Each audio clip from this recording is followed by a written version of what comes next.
জীবনে উল্লেখযোগ্য লক্ষ্য অর্জনের আকাঙ্ক্ষা থাকা সত্ত্বেও সঞ্জয় অলসতা এবং অলসতার সাথে লড়াই করে।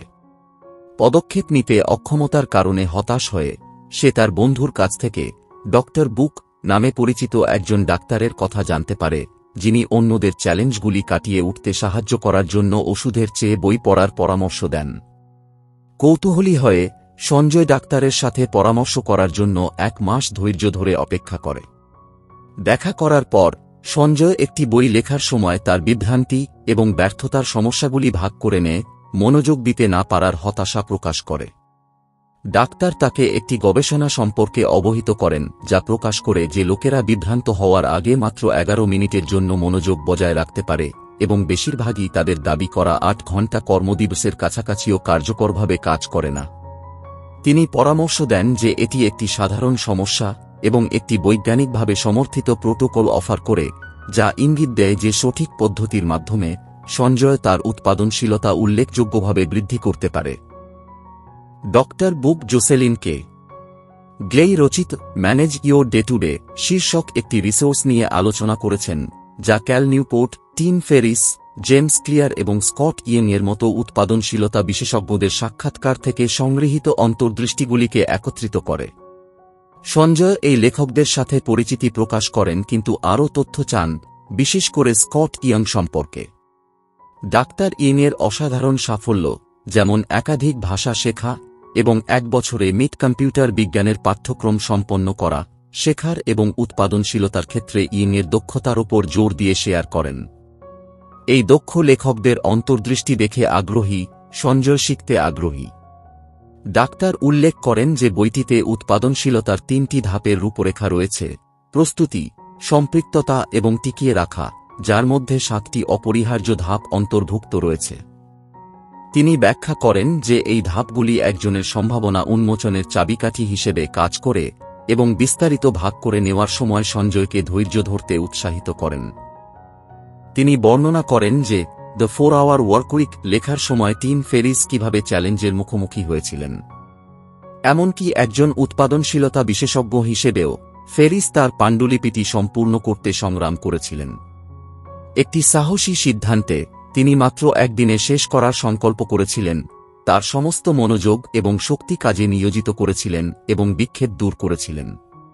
সঞ্জয় মনোযোগ সহকারে শুনলে তিনি শিখেন যে ফেরিসের দ্বারা নির্ধারিত সময়ের মতো চরম সীমাবদ্ধতা মনোযোগ সহকারে কাজগুলি সম্পন্ন করার জন্য একটি শক্তিশালী প্রেরণা তৈরি করতে পারে। আপাতদৃষ্টিতে হাস্যকর সময়সীমা নির্ধারণের মাধ্যমে ফেরিসের মতো লোকেরা নির্ধারিত সময়ের সাথে পুরোপুরি সামঞ্জস্যপূর্ণ নাও হতে পারে, কিন্তু প্রায়শই প্রত্যাশার চেয়েও বেশি ফলাফল অর্জন করে।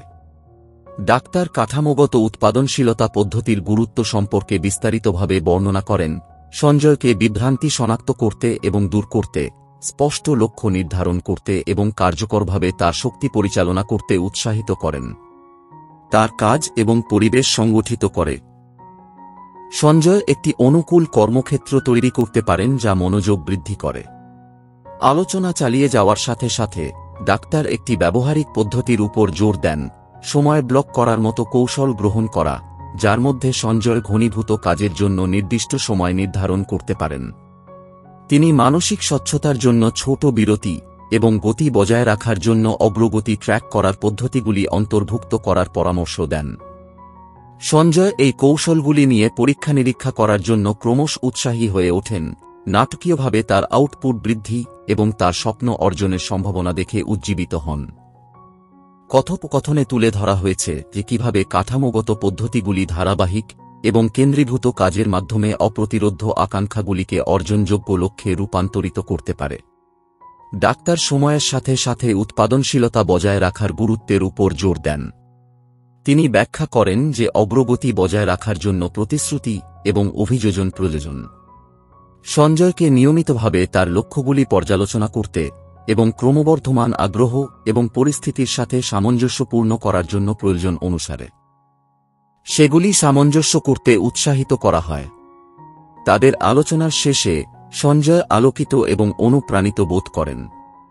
তিনি বোঝেন যে ডগ বুকের ভাগ করা অন্তর্দৃষ্টির মাধ্যমে দীর্ঘসূত্রিতা এবং বিভ্রান্তি কাটিয়ে ওঠা পদ্ধতিগতভাবে মোকাবেলা করা যেতে পারে। তিনি স্বীকার করেন যে তাৎক্ষণিক নাটকীয় পরিবর্তন নিশ্চিত না হলেও প্রদত্ত পদক্ষেপগুলি অতিরিক্ত চাপের অনুভূতিগুলিকে বিচ্ছিন্ন করার এবং তার আকাঙ্ক্ষাগুলি অর্জনের দিকে পরিচালিত করার প্রতিশ্রুতি দেয়। প্রথম দিকে 1 মাসের কাজ একদিনে সম্পন্ন করার ধারণায় ভীত সঞ্জয় এখন এই চ্যালেঞ্জকে একটি অসম্ভব কৃতিত্ব হিসেবে দেখেন না, বরং তার উচ্চাকাঙ্ক্ষা অর্জনের জন্য আরও কঠোর শৃঙ্খলা এবং সমন্বিত পদ্ধতি গ্রহণের আহ্বান হিসেবে দেখেন। তার নতুন মানসিকতা কার্যকর পরিকল্পনা, কঠোর মনোযোগ এবং টেকসই প্রচেষ্টার উপর কেন্দ্রীভূত, যা কাঠামোগত উৎপাদনশীলতা পদ্ধতির রূপান্তরমূলক সম্ভাবনার প্রতীক। ডক্টর বুকের তুলে ধরা নীতি এবং বিশিষ্ট লেখকদের অন্তর্দৃষ্টি প্রযোগ করে সঞ্জয় একটি জীবন কল্পনা করেন যা দীর্ঘসূত্রিতার সীমাবদ্ধতা থেকে মুক্ত। তিনি এই ধারণা থেকে অনুপ্রাণিত হয়ে কার্যকর পদক্ষেপ নেওয়ার সংকল্প করেন যে সঠিক সরঞ্জাম এবং শৃঙ্খলার সাহায্যে তিনি অসাধারণ ফলাফল অর্জন করতে পারেন, এমনকি একদিনের মধ্যে 1 মাসের কাজও সম্পন্ন করতে পারেন, যার ফলে তার জীবন তার আকাঙ্ক্ষা পূরণের মাধ্যমে সমৃদ্ধ হয়। টিম ফেরিস তার লেখার প্রকল্পটি সম্পন্ন করতে সংগ্রাম করেছিলেন যতক্ষণ না তিনি স্পষ্ট, অর্জনযোগ্য লক্ষ্যের উপর কেন্দ্রীভূত একটি কৌশলগত পদ্ধতি বাস্তবায়ন করেন। তিনি বইটি শেষ করুন এর মতো একটি অস্পষ্ট লক্ষ্যের অসারতা বুঝতে পেরেছিলেন এবং পরিবর্তে একটি নির্দিষ্ট লক্ষ্য নির্ধারণ করেছিলেন, একদিনে বাকি 10টি অধ্যায় খসড়া করা। ইতিমধ্যে 6টি অধ্যায় লেখার পর তিনি আত্মবিশ্বাসী বোধ করেছিলেন যে তিনি একটি মৌলিক খসড়া তৈরি করতে পারবেন, এমনকি যদি এটি নিখুঁত নাও হয়। লক্ষ্য নির্ধারণের এই নির্দিষ্টতা লক্ষ্য নির্ধারণের তত্ত্বের সাথে সামঞ্জস্যপূর্ণ, যা পরামর্শ দেয় যে চ্যালেঞ্জিং কিন্তু অর্জনযোগ্য লক্ষ্যগুলি মনোযোগ, প্রচেষ্টা এবং অধ্যবসায় বৃদ্ধি করে। এইভাবে প্রতিটি অধ্যায়ের শব্দ গণনা এবং মূল বিষয়গুলি বিস্তারিতভাবে বর্ণনা করেছেন। কাজের প্রতি তার প্রতিশ্রুতিকে আরও শক্তিশালী করেছেন। এরপরে পেরেটো নীতির মাধ্যমে মূল নম্বর 2 অগ্রাধিকার নির্ধারণ ব্যবহার করেছিলেন। তিনি বুঝতে পেরেছিলেন যে বইয়ের সামগ্রিক বার্তা পৌঁছে দেওয়ার ক্ষেত্রে সমস্ত অধ্যায় সমান গুরুত্ব বহন করে না। সবচেয়ে প্রভাবশালী অধ্যায়গুলিতে মনোনিবেশ করে তিনি তার লেখার কার্যকারিতা সর্বাধিক করার লক্ষ্য রেখেছিলেন।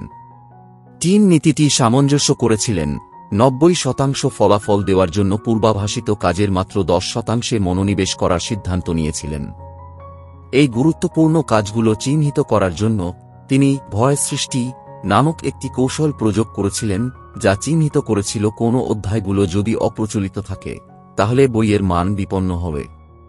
সবচেয়ে গুরুত্বপূর্ণ কাজগুলো আলাদা করে তিনি দক্ষতার সাথে তার শক্তি ব্যবহার করতে পারতেন। টিমের পদ্ধতি সাধারণ একাডেমিক আচরণের সাথে অনুরণিত হয়। পরীক্ষার সময় শিক্ষার্থীরা প্রায়শই তাদের কোর্স ওয়ার্কের সম্পূর্ণতার পরিবর্তে সর্বাধিক ঘন ঘন পরীক্ষিত প্রশ্নগুলিতে মনোনিবেশ করে, যা টিমের মনোযোগী পদ্ধতির প্রতিফলন। অগ্রাধিকার অনুসরণ করে তিনি নম্বর 3 ব্যাচ প্রক্রিয়াকরণ চালু করেছিলেন। এই কৌশলটিতে প্রসঙ্গ পরিবর্তন কমাতে একই ধরনের কাজগুলিকে কেন্দ্রীভূত সেশনে সংগঠিত করা জড়িত। উদাহরণস্বরূপ প্রতিটি অধ্যায় ধারাবাহিকভাবে গবেষণা এবং লেখার পরিবর্তে তিনি একবারে সমস্ত অধ্যায়ের জন্য গবেষণা পরিচালনা করতেন, পরবর্তীতে একবারে সমস্ত লেখার দিকে এগিয়ে যেতেন। গবেষণা ইঙ্গিত দেয় যে প্রসঙ্গ পরিবর্তন উৎপাদনশীলতাকে উল্লেখযোগ্যভাবে বাধাগ্রস্ত করতে পারে। গবেষণায় দেখা গেছে যে বাধার পরে মনোযোগ ফিরে পেতে 23 মিনিট পর্যন্ত সময় লাগতে পারে। অতএব ঘনত্ব বজায় রাখার জন্য ব্যাচ প্রক্রিয়াকরণ অত্যন্ত গুরুত্বপূর্ণ। এই কৌশলগুলির সাথে প্রস্তুতি পর্ব প্রতিষ্ঠা করার পরে তার উৎপাদনশীলতা পদ্ধতির দ্বিতীয় পর্যায়ে চলে যান, যাকে তিনি এনগেজ বলেছিলেন। আরেকজন উৎপাদনশীলতা প্রেমী ক্রিস গুইলেবো একটি গুরুত্বপূর্ণ চ্যালেঞ্জের মুখোমুখি হয়েছিলেন: 24 ঘন্টার মধ্যে একটি ডিজিটাল পণ্য তৈরি, চালু করা এবং বিক্রি করা। তার লক্ষ্য ছিল নিজের জন্য কাজ করার নির্দেশিকার মাধ্যমে মানুষকে ঐতিহ্যবাহী কর্মসংস্থান থেকে স্বকর্মসংস্থানে রূপান্তরিত করতে সহায়তা করা। ক্রিসের কাছে 2টি বিকল্প ছিল: প্রকল্পের সময়সীমা বাড়ানো অথবা একদিনে এটি সম্পন্ন করা, যার মধ্যে দ্বিতীয়টি তার উৎপাদনশীলতা কৌশলগুলির কার্যকারিতা তুলে ধরবে। তিনি দ্বিতীয়টি বেছে নিয়েছিলেন, তার দক্ষতা কাজে লাগিয়ে গুণমান প্রদানের লক্ষ্যে। ক্রিসের পদ্ধতি টিমের প্রস্তুতি পর্বের প্রতিফলন ঘটায় কিন্তু একটি নতুন উপাদানও প্রবর্তন করে: ফোকাসড আইসোলেশন। এই কৌশলটি গভীর মনোযোগ এবং উৎপাদনশীলতার জন্য সহায়ক পরিবেশের প্রয়োজন করে। ক্রিস তার সময়কে সতর্কতার সাথে সংগঠিত করেছিলেন, তার পণ্য বিকাশের সাথে সম্পর্কিত প্রতিটি কাজের জন্য নির্দিষ্ট সময়সীমা নির্ধারণ করার জন্য সময় ব্লকিং ব্যবহার করেছিলেন। উদাহরণস্বরূপ, তিনি লেখা, ডিজাইন এবং তার ওয়েবসাইট স্থাপনের জন্য আলাদা সময় নির্ধারণ করেছিলেন, যা তাকে এক সময়ে শুধুমাত্র একটি কাজে মনোনিবেশ করার অনুমতি দেয়, যার ফলে তিনি অভিভূত বোধ না করে। পোমোডোরো টেকনিক ছিল ক্রিস কর্তৃক ব্যবহৃত আরেকটি পদ্ধতি, যার মধ্যে রয়েছে সংক্ষিপ্ত বিরতি সহ বিরতিতে কাজ করা, ফোকাস এবং উৎপাদনশীলতা আরও বৃদ্ধি করা। সামগ্রিকভাবে, টিম ফেরিস এবং ক্রিস গিলেবো উভয়ই বিস্তারিত লক্ষ্য নির্ধারণ, পেরেটো নীতির উপর ভিত্তি করে অগ্রাধিকার নির্ধারণ, প্রেক্ষাপট পরিবর্তন কমাতে কাজগুলিকে ব্যাচ করা এবং ফোকাসড কাজের জন্য কাঠামোগত পরিবেশ তৈরি করার কার্যকারিতার উদাহরণ দিয়েছেন। তাদের অভিজ্ঞতার মাধ্যমে তারা দেখিয়েছেন যে এমনকি আপাতদৃষ্টিতে বিশাল কাজগুলিও ইচ্ছাকৃত এবং কৌশলগত কাজের পদ্ধতি গ্রহণ করে দক্ষতার সাথে সম্পন্ন করা যেতে পারে। তাদের পদ্ধতিগুলি যেকোনো প্রকল্পে দক্ষতা এবং সাফল্য অর্জনের জন্য মূল্যবান অন্তর্দৃষ্টি প্রদান করে, স্পষ্ট উদ্দেশ্যের গুরুত্ব, প্রভাবশালী কাজের অগ্রাধিকার নির্ধারণ এবং ঘনীভূত কাজের প্রচেষ্টাকে উৎসাহিত করে এমন পরিবেশ গড়ে তোলার উপর জোর দেয়। কাঠামোগত সময় ব্লক স্থাপনের পর ক্রিস পোমোডোরো টেকনিক বাস্তবায়ন করেন, যার মধ্যে 25 মিনিটের কাজের সেশন থাকে এবং তারপর 5 মিনিটের বিরতি থাকে। এই সময় ব্যবস্থাপনা পদ্ধতিটি তার উৎপাদনশীলতা উল্লেখযোগ্যভাবে বৃদ্ধি করে, যেমনটি ডক্টর বুক এ তুলে ধরা হয়েছে যা তিনি নির্দেশনার জন্য উল্লেখ করেছিলেন। মনোযোগের গুরুত্ব উপলব্ধি করে ক্রিস তখন বিশৃঙ্খলা দূর করা নীতি গ্রহণ করেন। তিনি তার ল্যাপটপে বিজ্ঞপ্তিগুলি অক্ষম করে, তার ফোনটি নীরব করে এবং বাধার অন্যান্য সম্ভাব্য উৎসগুলি সরিয়ে দিয়ে বিক্ষেপ দূর করেন। বিক্ষেপগুলি গভীর কাজের জন্য যথেষ্ট হুমকিস্বরূপ তা বুঝতে পেরে তিনি তার কাজে সম্পূর্ণ নিমজ্জিত হওয়ার চেষ্টা করেছিলেন।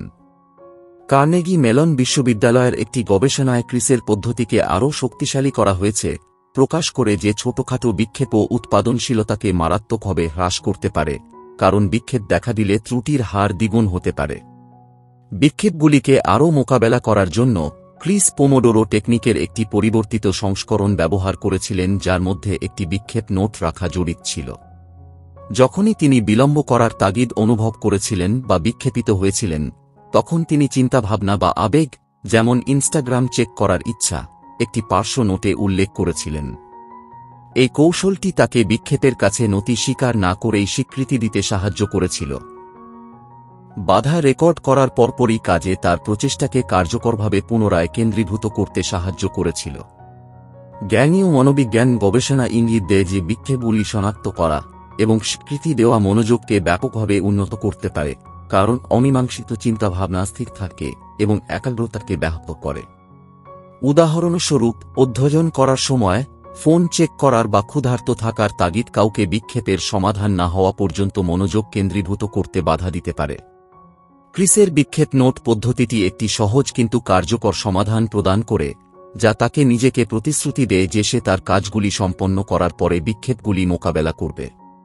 ফোকাস আইসোলেশন, বিক্ষেপ দূর করা এবং একটি সংগঠিত পরিবেশ বজায় রাখার মতো কৌশলগুলি ব্যবহার করে ক্রিস মাত্র একদিনে তার পণ্যটি ডিজাইন এবং চালু করতে সফলভাবে সক্ষম হয়েছিল, এমন একটি প্রক্রিয়া যা অন্যথায় সপ্তাহ বা মাস সময় নিতে পারত।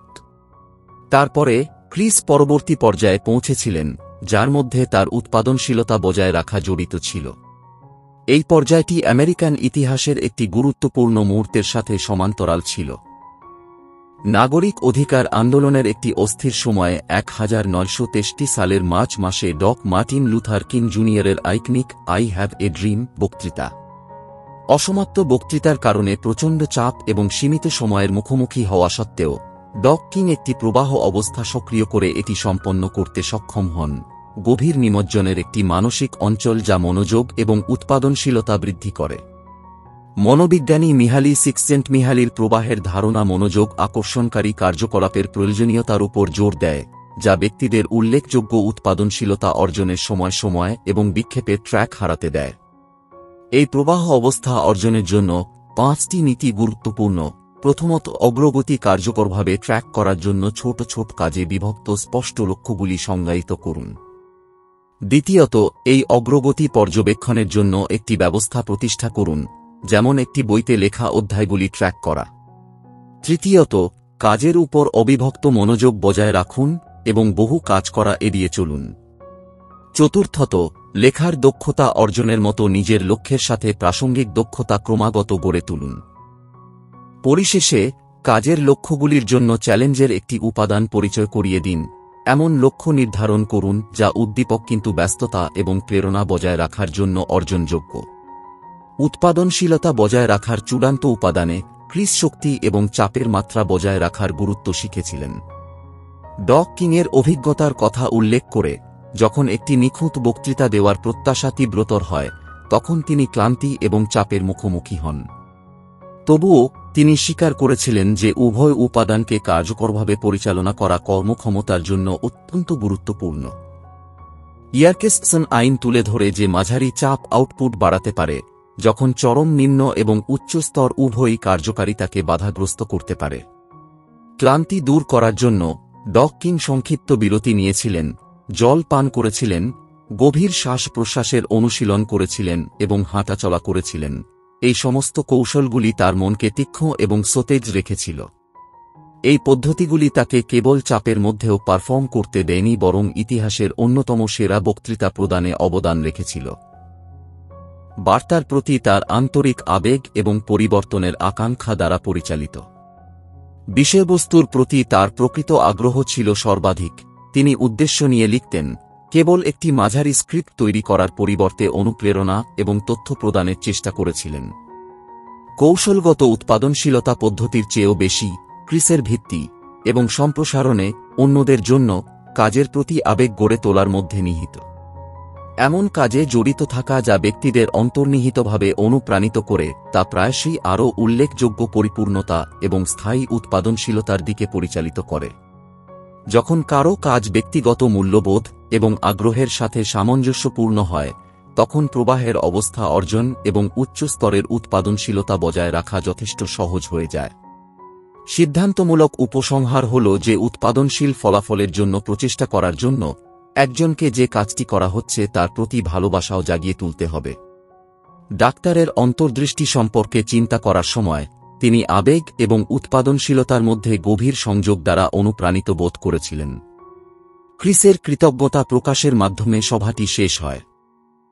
ভবিষ্যতের প্রচেষ্টায় তার মনোযোগ এবং কর্মক্ষমতা বৃদ্ধির জন্য নতুন কৌশল নিয়ে সজ্জিত বোধ করে। পরের মাসে তিনি আবার ডাক্তারকে ধন্যবাদ জানাতে ফিরে আসেন, স্বীকার করেন যে তিনি সমস্ত পরামর্শ কার্যকরভাবে প্রয়োগ করতে পারেননি, কিন্তু প্রায় 60% সফল হন। তিনি লক্ষ্য নির্ধারণ করেন এবং কৃতজ্ঞতা প্রকাশ করে 1 সপ্তাহের মধ্যে তার বইয়ের একটি খসড়া সম্পন্ন করেন। ডাক্তার যেমন জোর দিয়েছিলেন, আবেগপূর্ণ কাজ গুরুত্বপূর্ণ। উৎসাহের সাথে কন্টেন্ট তৈরিতে জড়িত থাকা উৎপাদনশীলতাকে উল্লেখযোগ্যভাবে বৃদ্ধি করে। আপনার পেশা যাই হোক না কেন, সে ডাক্তার, ইঞ্জিনিয়ার বা গৃহিণী, কন্টেন্ট তৈরিতে আগ্রহ বজায় রেখে অতিরিক্ত সাফল্য অর্জন করতে পারে। উদাহরণস্বরূপ, মিক রমেশ, একজন ট্রাক ড্রাইভার যিনি 25,000 এনও উপার্জন করেন, ট্রাকিং সম্পর্কিত কন্টেন্ট তৈরি করে প্রতি মাসে 10 লক্ষ এরও বেশি আয় করেছেন। যে কেউ কন্টেন্ট তৈরির মাধ্যমে তাদের ক্ষেত্রে সফল হতে পারে।